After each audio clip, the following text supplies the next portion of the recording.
Hey, what's up? Ken from Palm Beach Dyno here. Well, it's time. We've gotten the S650 tuning files for both the Darkhorse and the Mustang GT. Now, before you get too excited, we can't flash the vehicles yet. HB Tuners is still working on that, but it's really nice to see behind the curtain, see what they did with the tunes. We'll compare the Darkhorse to the regular Mustang GT and then also to an 18 to 23 Mustang, see what the differences are, and there are quite a few. Anyway, let's start with the Darkhorse. As you can see on the screen here, this is the Darkhorse file. This may not mean anything to most of you, but I'll walk you through it. The best thing we can do right now is to compare it to a S650 Mustang GT file to see what differences there are. Any differences that show up will show up. Let's see here. I'm in the trans file or section. Right here you can see these are green, so these are differences, and as you can see, max torque is different between the Darkhorse and the Mustang GT. If we go over here though, we can see all the differences easily laid out, and we'll go ahead and hide the transmission and engine diagnostics. As you can see, there's not much difference.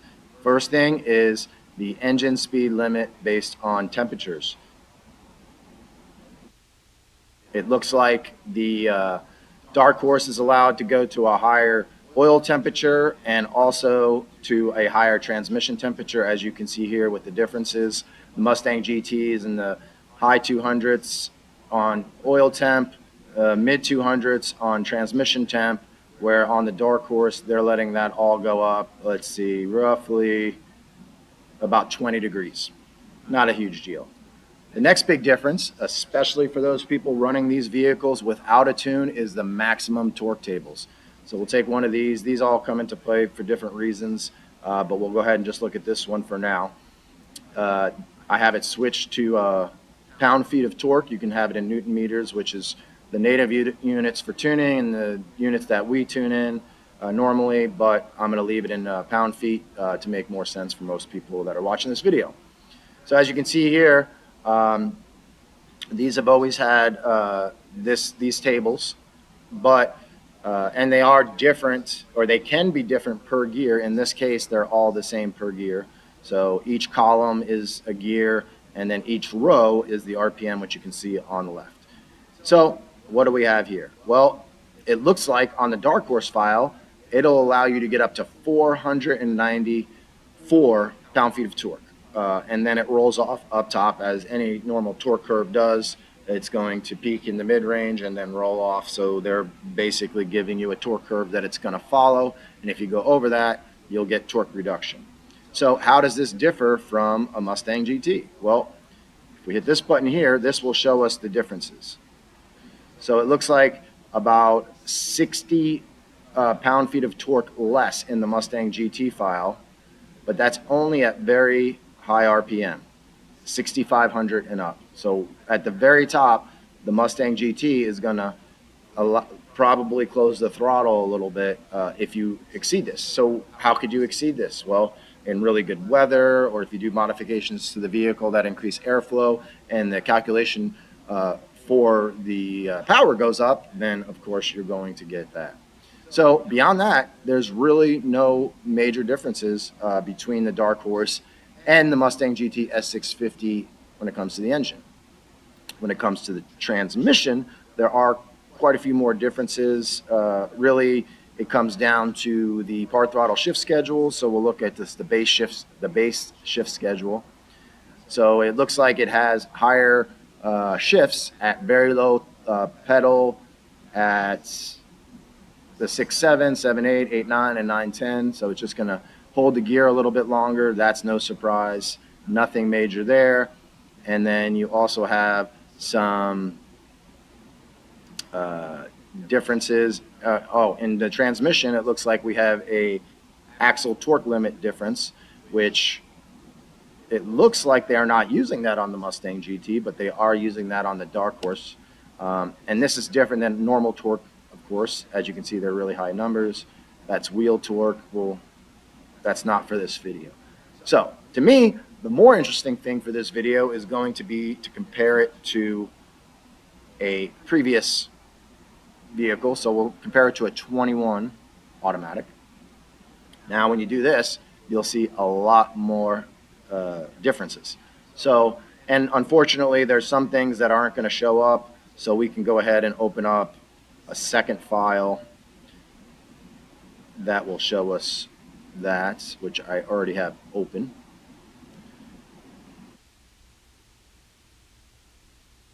So on the left is the Darkhorse compared to the GT, a 21. And when they're grayed out like this, as you see on the left, it's not able to do a direct compare. So we'll have to just look at this file over here, which we'll go ahead and do. So let's see the differences on that particular table.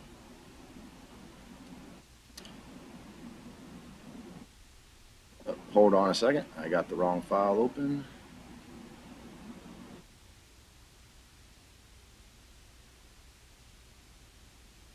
So this same table that we were looking at earlier, if you compare the Darkhorse to a 21 GT, and the reason now looking at it why they won't compare is because the table has gotten much larger. But if you look at the numbers, the regular Mustang GT is limited in the 460 range in the mid range, where the Darkhorse is in the 490 range. In general, it's not a huge difference there. The one place that we really want to look at, and we'll just go right to it because this is the biggest difference in the S650, whether we're talking about the GT or the Darkhorse, is the camshafts. Major, major differences. So let's look at that. As you can see, the cam specs are different, intake valve opening, closing, which you can get from here. This doesn't actually change anything, it's for reference. But if you look here in the center, all this is very, very different. These right here that you see, the distance tables and the map points over to the left, completely different setup. And the numbers in here won't really make sense to most people, but what I will tell you is this controls part throttle cam timing in various conditions. You have best drivability, best fuel economy, optimum stability, emissions reductions, things like that. And it will go in and out of different tables based on stuff over here on the left and max load and, you know, all sorts of things. Not really worth comparing that. What we really want to look at is the wide open throttle cam timing. So, major differences here. If you look, again, the Mustang GT and the Darkhorse, I believe, let me double check that. I believe they're exactly the same on this.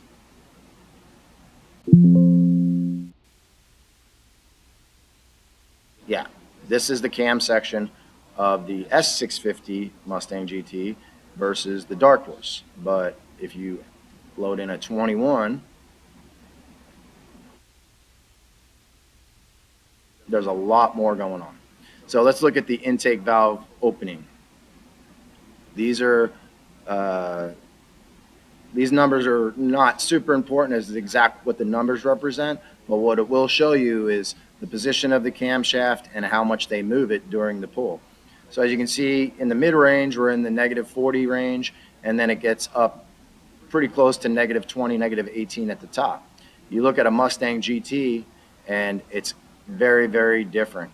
And that has to do with the camshaft differences. As you can see, if you were to subtract, say, 20 or 30 from this, you might wind up in the ballpark of where we were. Actually, not really. As you can see, this gets all the way up to at 7,000. It's at +18, and this table maxes out at 6,500, and it's -18. So that's nearly 40 different. Now, if we look at the intake valve opening on the Darkhorse, it's at 370, and then we look at the earlier Mustang GT, it's at 340.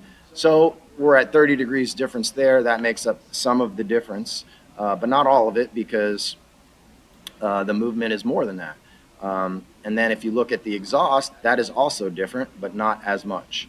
So if you look here, pretty much while you're in the power band, we're at 15 degrees, and this is when the exhaust valve closes after. And here on a earlier Mustang GT, it's at 22 and then it goes to 18. So we're only about, at the higher power levels, we're only about 3 degrees difference there. Now, the other big thing that's going to make power is what? Timing. One thing that I noticed is, first off, here's the timing section. Not everything is comparable because of changes in the tables, but a lot of things are. You can look at things like MBT, right? So that's maximum brake torque, and that is what Ford has determined is the maximum timing needed for maximum torque.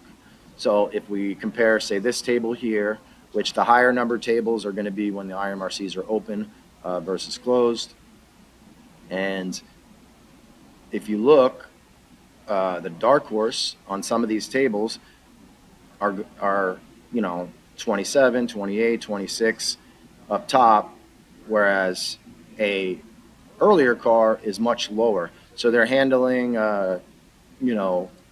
these map points are going to be different. You can't compare the map point 21 to map point 21 of a previous year because these are mapped out based on cam positions, which the cam position map points are totally different.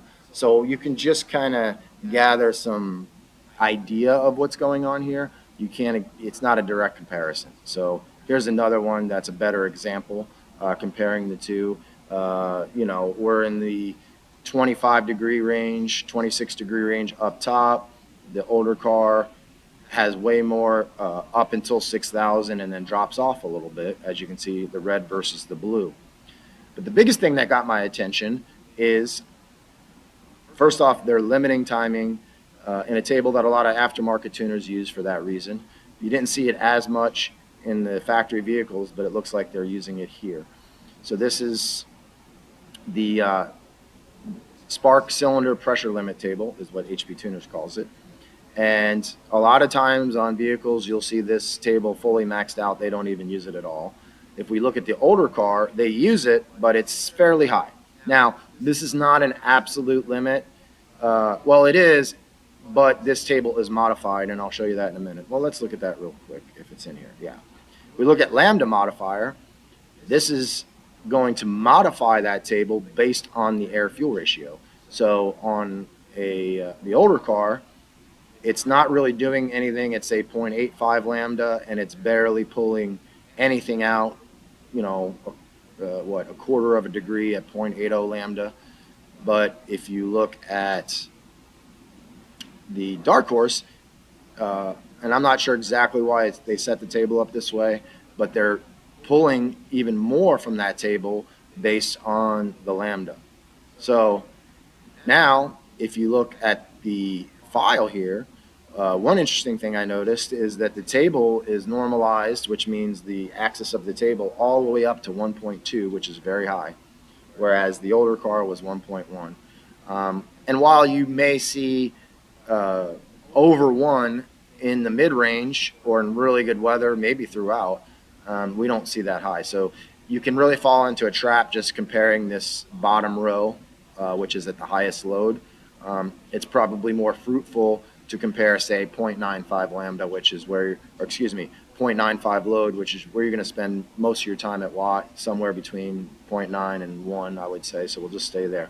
So the older Mustang GT could see up to 30. That doesn't mean you're going to see that, but they're going to allow that based on all the other calculations that go on in the background. And then this is the final cap. And then as we saw, they're not really pulling much out of that based on what the air-fuel ratio is. Whereas on the Darkhorse, if you go to 0.95 load, it's actually a little bit higher. And then as the load goes up, which means as the weather gets better, or you modify the vehicle to increase airflow, or you somehow decided to put a blower on the vehicle, it's going to continue to pull timing. So the question is what happens if you were to add a blower to the vehicle without a tune? I sure hope to find out. Let me make a comment real quick about all the companies and people out there doing testing without tuning.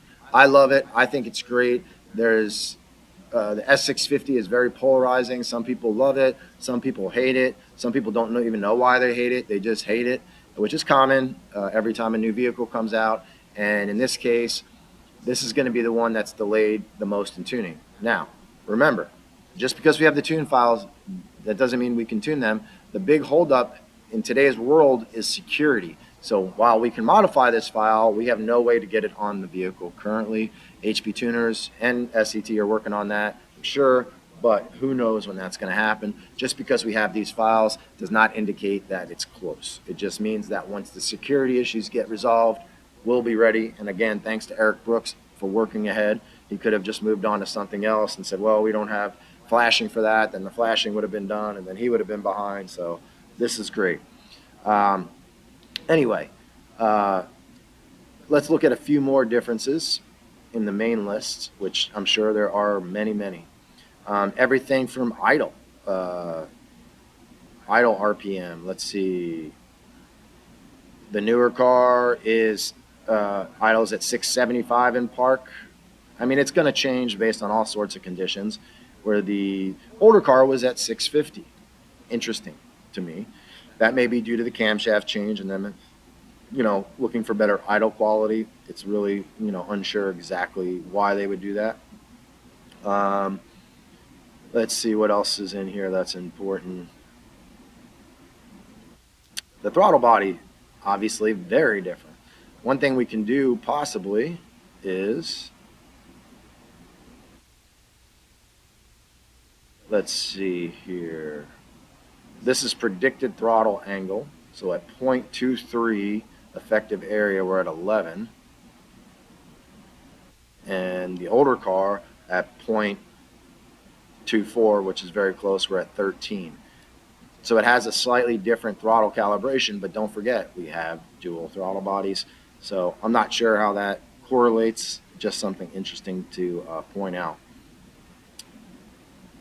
Let's see what else is different. Like I said, the camshaft section is very, very different.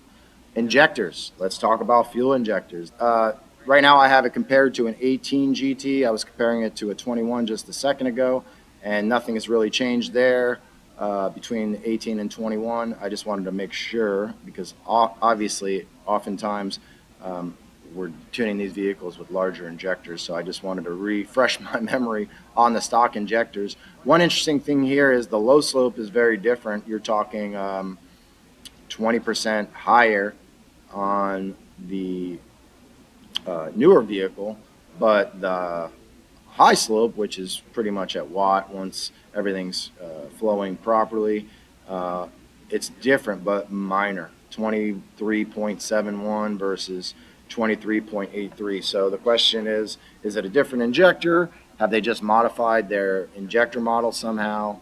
I don't know. I would suspect that the injector has changed somewhat. Um, so now I'm comparing to an 18 just to see the differences there. Let's look at it through here. Actually, let's look at the transmission. That's what I want to look at next. Um, torque truncation versus gear. This is different, not very different. There's a row here. It's not labeled, so I don't know what it is, and it's lower on the older car than the newer car. So if anything, that's a positive. Let's see.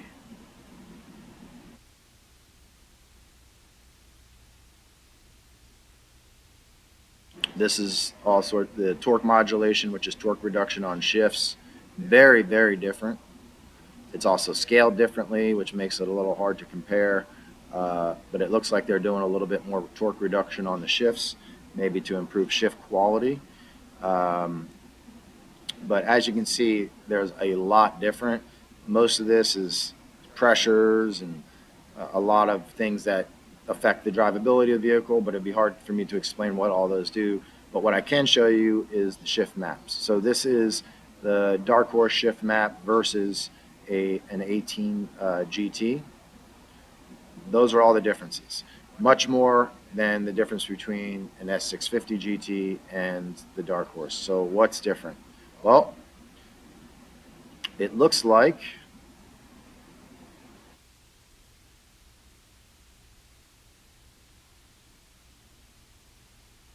it has slightly lower shift points at light throttle in the lower gears and slightly higher in the higher gears.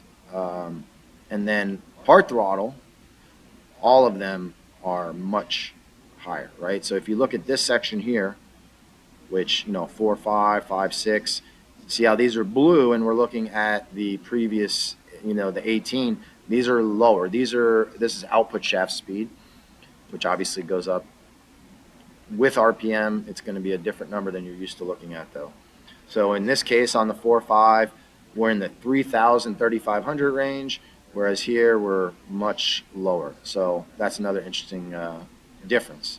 Um, Watt shifts. If we look here, um, we'll just look at normal and sport mode in the Darkhorse. You know, the bulk second through fifth, we're at 7250, just slightly higher in sport mode in second, and much higher in first. But when we compare that to the older car, there's not a huge difference. In fact, the older car shifts slightly higher. We're at 7350 and 7300 here, and sport mode is just slightly higher. Whereas, so it looks like they knocked out about 100 RPM, at least in normal mode and sport mode, and all of them actually. If you look at this, they're all red. So like drag mode, we're at 7300, and here we're at 7250. Very minor differences there. Let's see what else is different.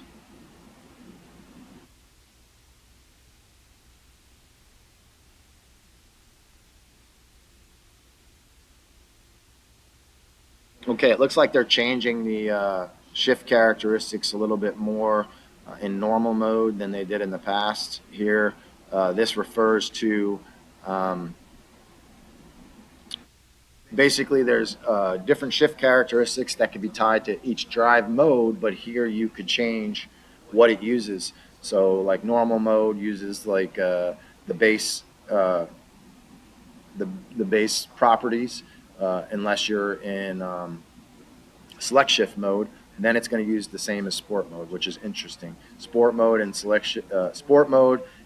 normal mode are the same if you're in select shift. As far as the shift properties, meaning the pressures and the way that the train is going to shift.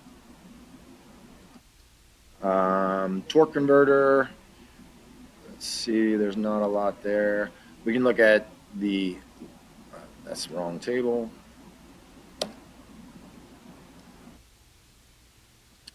So it looks like, just like before, well, actually, the one major difference is on the older car, it would lock at very light throttle in third gear, and on the Darkhorse, it will not lock in third gear unless you're at a real high pedal position, and it won't lock.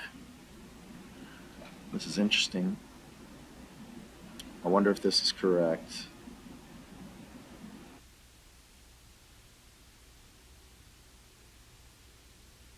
Okay, I'll have to look at this a little closer and log a actual vehicle, but if you look at this, it looks like the torque converter is not going to lock at all on the Darkhorse at super light throttle. And you're only talking about 3% throttle, but you know, if you look here, the older car would lock from third gear and up at pretty much any throttle. So that's probably a drivability thing. And you can also look here um, where this is, okay. This is one of the more interesting things they did.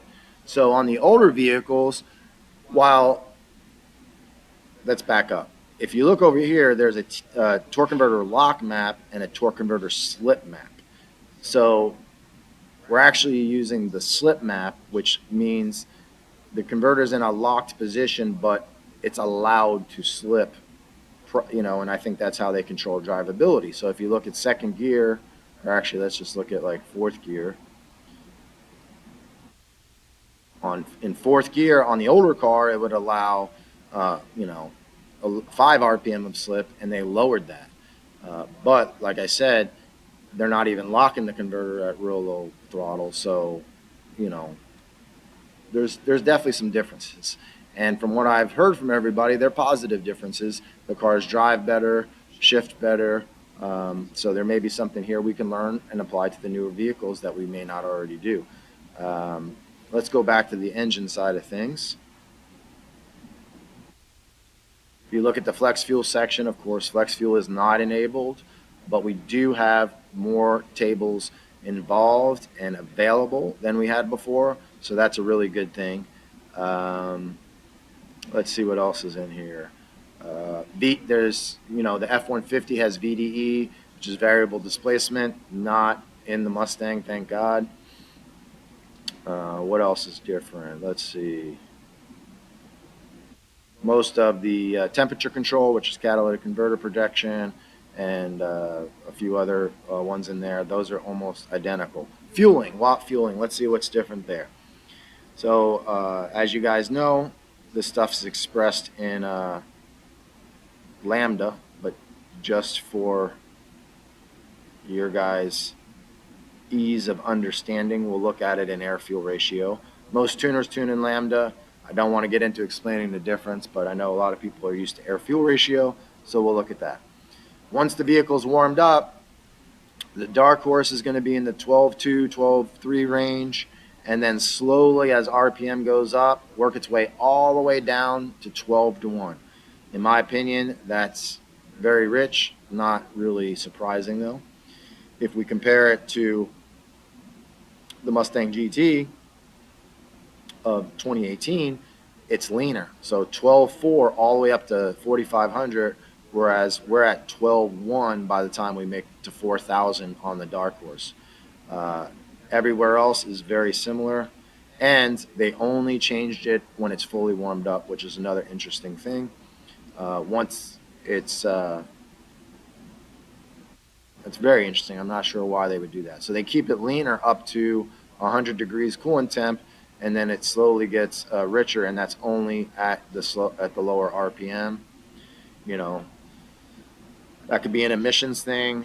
I'm not sure why they would do that exactly. Let's see, what else do we have?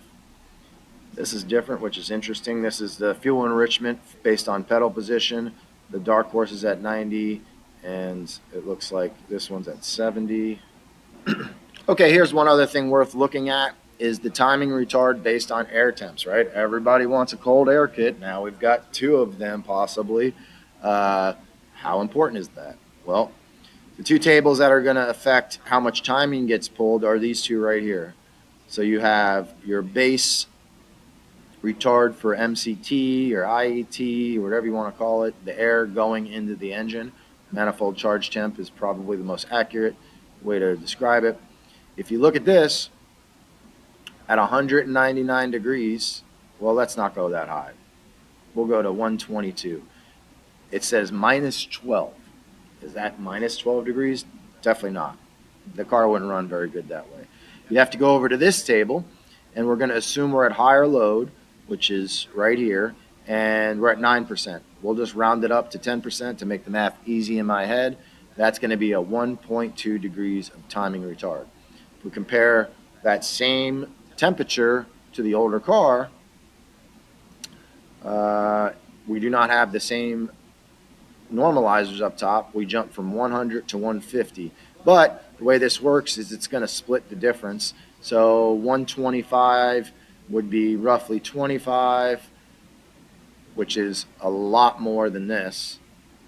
And then we'll have to look at the multiplier. The multiplier is 10 on the older car.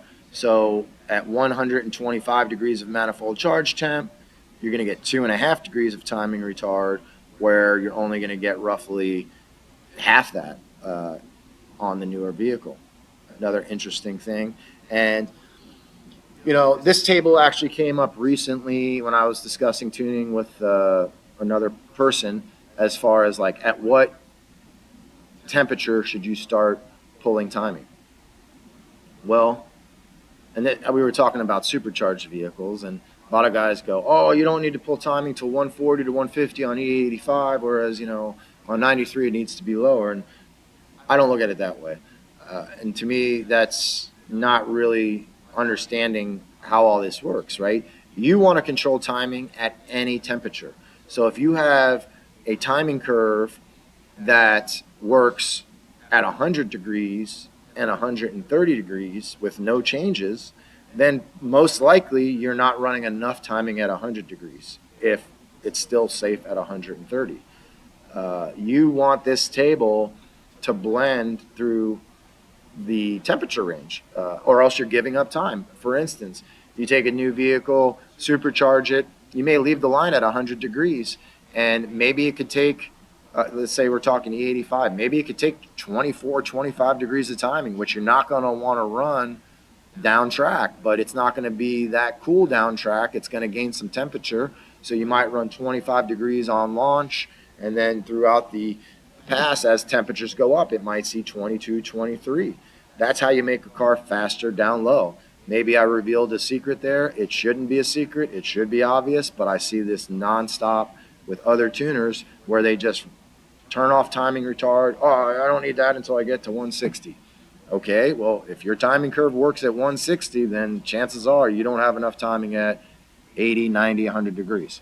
Anyway, so less timing retard for air temps. Let's see what it's doing for coolant temps. So, wow, that is a very scaled table. It jumps from 199 to 300 degrees. If you have 300 degrees coolant temps, you probably are not running anymore.